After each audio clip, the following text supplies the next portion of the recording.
horse to heaven.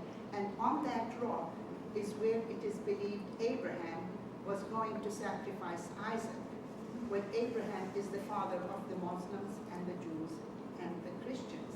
So it's really holy to all. And for us Christians, besides, it's where Jesus used to go and pray as a child and as a grown-up man when he went to Jerusalem. He went to the temple.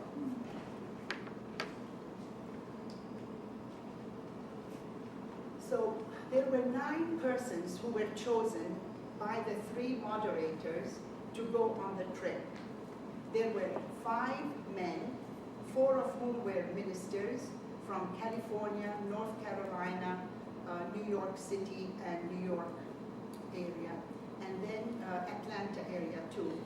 And one was a professor of Old Testament from Fuller Seminary. And there were 4 women, 2 were ministers, one from New York, Hudson area, and one from North Carolina. And there was one professor, Dr. Nahida Gordon, and she was born in Jerusalem, grew up in Jaffa, had to leave the country because of fighting, and her father was injured during the war.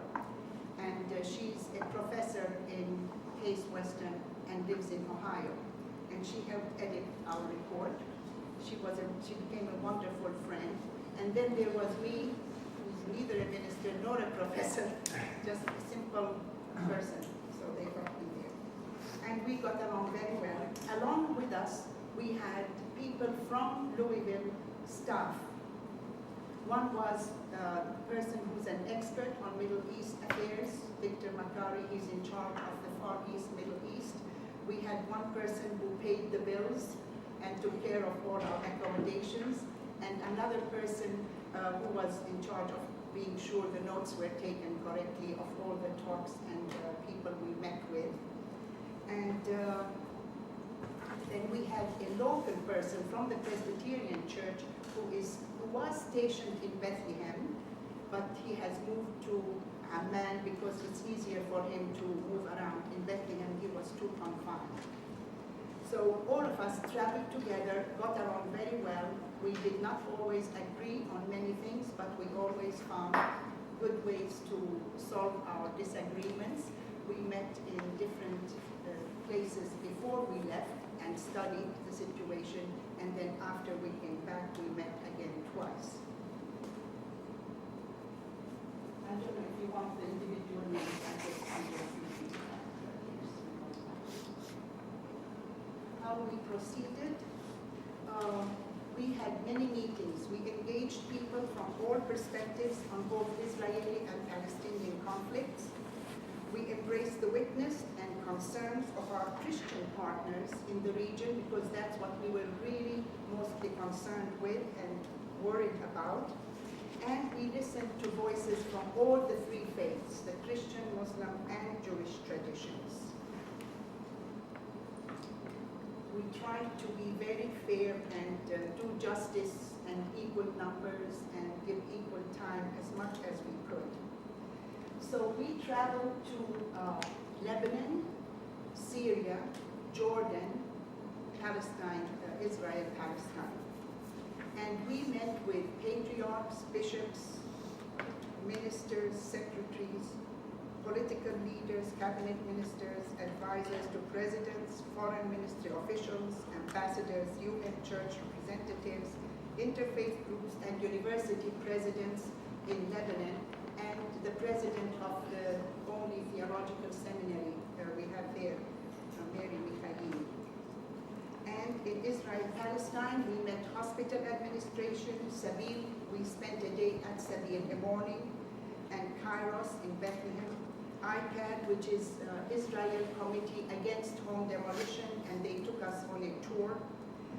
Christian Peacemakers team in Hebron, it's CPT, who always send you reports if you're interested and tell you what's going on. They monitor the situation and send unbiased reports, just what they see, facts. And then we went to Israeli Settlement Association in Hebron and church, government, and interfaith group leaders.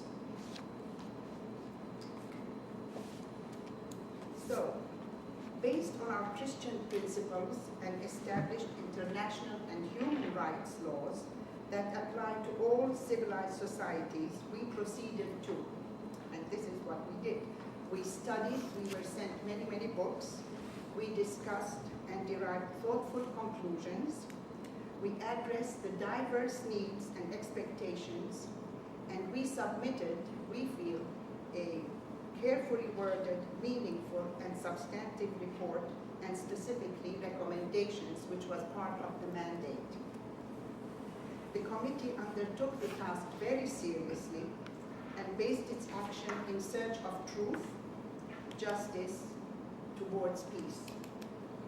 And as it's written there, truth sometimes hurts and is hard to accept. But as people who are trying to bring peace and justice, we need to tell the truth as we see it. And we need to have integrity, courage, and respect for both sides and all humanity, all those who are involved, and to take responsibility and be responsible in our decisions.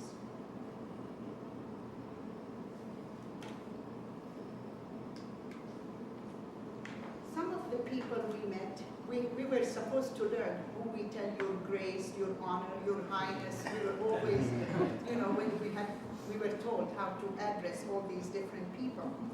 These are two simple, beautiful ministers, and I felt their expressions are so touching, and I included them. We have pictures of bishops, archbishops, and all these, but to me, these two are the most touching, because in their faces, I see no hope. I see sadness, and I'm thinking these are the leaders of faith. The one on the right is an Anglican priest, and the one on the left is Lutheran, I think. And they're discouraged. And you say, why are they discouraged? The one on the right, the diocese of the Anglican Church is in Jerusalem, where the bishop is and the cathedral is. He has applied for 3 months for a visa to go from Amman. This picture is taken in Amman. He has applied for 3 months for a visa to go to Jerusalem and has been denied. And he can't get with other priests and he can't get to the meeting. So that's very hurtful. The other person was stationed in Jerusalem in a church. His wife and 2 children were not allowed to join him except maybe for a weekend now and then. And his children are stateless. They would not give them. He was born in Jerusalem, so he could be there. But his wife was from Amman, and she could not come. So these are very hurtful things.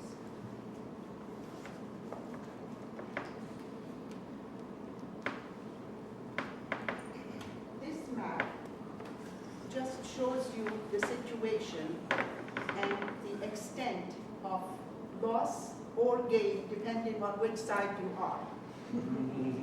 The green on the left is what used to be Palestine. And when the Jewish people were going to come to Palestine, it was said that a land without a people for a people without a land. Well, that was a totally wrong premise. The British were there as a mandate from 1918 to 1948, and they told the Arab population they promised to give them a country and a state. At the same time, in a secret Balfour Declaration, they promised to make it a Jewish state, homeland. So this is what Palestine used to be. The white is where the Israelis had, the Jewish people had their residences or areas. When Palestine was partitioned by the UN, and that I wonder who gave them that authority, but anyway, who am I? This happened. And you see how they fragmented the Palestinian areas and gave the other area to the Jewish people, almost more than what the Palestinians had. Since 48, when Palestine was actually partitioned, the British left May 15th, and then the 1967 war, you see what happened to Israel. They took over most of